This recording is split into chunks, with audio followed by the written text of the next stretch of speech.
So let's talk about something that comes up for a lot of expectant parents, a finding on a routine ultrasound called urinary tract dilation, or UTD. Now, I know that can sound pretty scary, but our goal here is to break it all down so you can understand exactly what it is and, just as importantly, what it isn't. Just imagine for a second. You're at your 20-week anatomy scan, you're so excited to see your baby, and everything seems to be going just perfectly. And then the doctor points to the screen and says they've noticed something with the baby's kidneys. Your heart just sinks. It's that moment of sudden uncertainty that so many parents go through. And of course, your mind just starts racing, right? What even is urinary tract dilation? Is this serious? What on earth does this mean for my baby's health, not just now, but after they're born? Well, don't worry. We're going to answer every single one of those questions step by step. All right, so let's jump right in with the absolute basics. What exactly is this unexpected finding that doctors call UTD?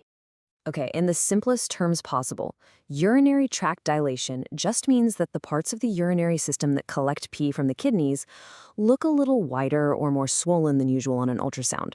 That's really it. It's a description of what they're seeing on an image, not necessarily a diagnosis of a big problem. And here's the first thing you really need to know. This is found in 1 to 3% of all pregnancies.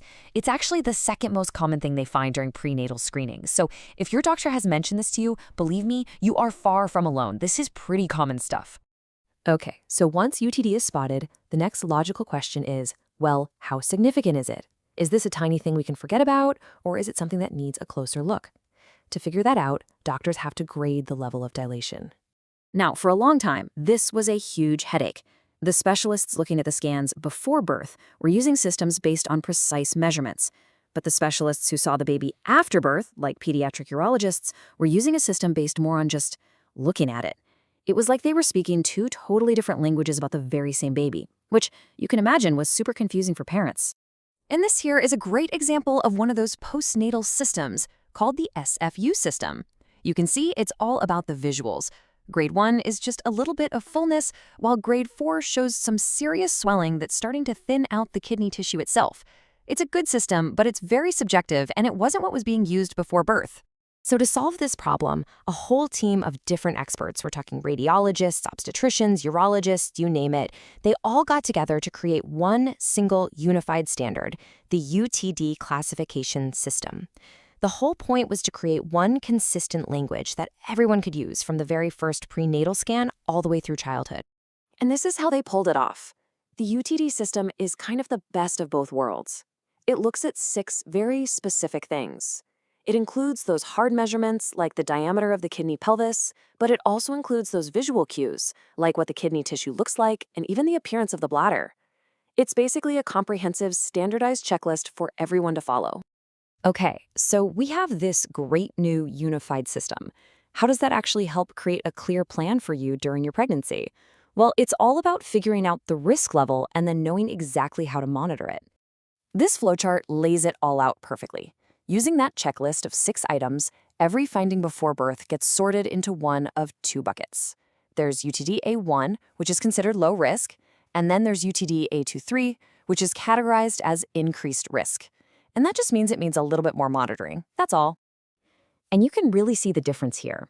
On the left, that's a scan of a low-risk A1 finding. See how it's just a little bit of fullness in the middle of the kidney? Now look at the right. That's an increased risk A2/A3. The dilation is obviously more significant.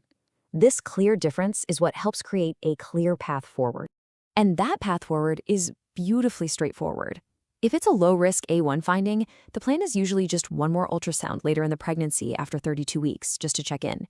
If it's in that increased risk bucket, A2 or A3, the doctors will just want to keep a closer eye on things, typically with a scan every 4 weeks. It's a totally manageable and proactive plan. All right, so that's the plan during pregnancy. But what happens after your little one arrives? Well, the evaluation doesn't stop, it just moves into a new phase. So the first ultrasound after birth isn't done right away. They actually wait until after the 48-hour mark. And there's a really smart reason for this. In the first day or two, a newborn's body is naturally a little dehydrated as their fluids get sorted out. Waiting just a bit ensures the doctors get a true, accurate picture of what's going on with the kidneys.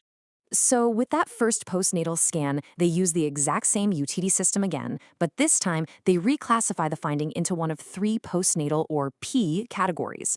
You've got P1 for low risk, P2 for intermediate risk, and P3 for high risk. And this new classification is what's going to guide all the next steps. And again, a quick look makes this crystal clear. On the left, you see a P1 low risk finding. Looks a lot like what we saw before birth, right?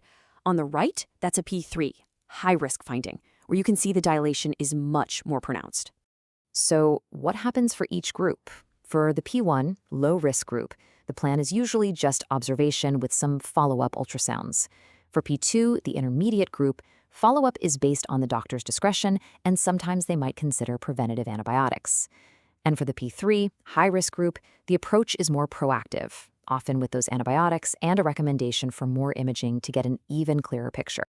Okay, we've gone through the definitions, the grading systems, and the plans for before and after birth. Let's just zoom out for a second and look at the big picture. What does all of this really mean for most babies? Honestly, this chart might be the most important thing we look at today. It shows what happens over time. Just look at that blue line for grade 1. That's the low-risk stuff. Within 2.5 years, 100% of those cases have resolved. They just go away on their own. Even for grade 2, the huge majority resolves. This is incredibly reassuring news. And this slide explains exactly why that happens. The most common cause for UTD, we're talking a whopping 50 to 70% of all cases, is something called transient UTD. Transient is just a fancy word for temporary. It means that for the vast majority of these babies, this dilation is just a temporary phase that fixes itself with absolutely no intervention at all. And that really gets to the heart of it. The whole point of finding this on a prenatal scan is not to make you worry for months. It's to identify that very small group of babies who might need a little extra care after they're born. It lets doctors and parents have a clear, proactive roadmap for care, ready to go from day one. Having a clear, evidence-based system like this is a massive step forward. It transforms an uncertain finding into a totally manageable plan. But knowledge is just the first step. It kind of leaves us with a final question to think about. How can we better support families through that whole emotional journey that starts with just a few words in a dark ultrasound room?